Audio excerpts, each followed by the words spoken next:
Che silenzio, quanta acqua, vi sono immerso dentro. Sono nell'utero di mia madre. Sento la sua voce e avverto la carezza delle dita.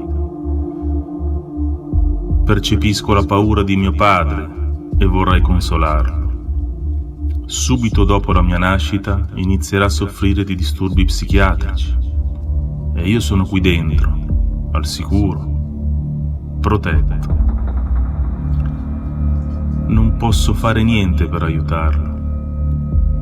Vorrei espandere la mia mente per raggiungere la sua, trasmettergli tranquillità, senso di sicurezza, le stesse sensazioni che provo io.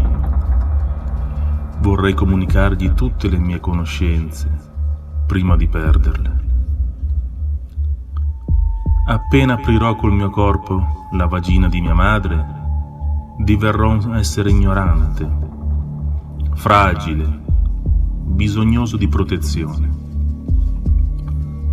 Il cordone ombelicale, unico legame ancora con la mia genitrice, verrà tagliato. Il ginecologo mi prenderà per i piedi. La luce mi ferirà gli occhi e strillerò per la paura. Contrarrò i muscoli appena formati.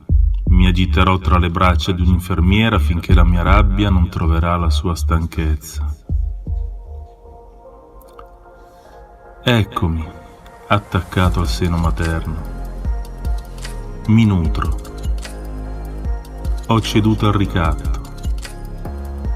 Del resto ho solo vaghissimi ricordi di quello che ero prima. Sono consapevole di essere fragile ora. Ho bisogno dell'aiuto di mia madre e di mio padre se voglio continuare a esistere.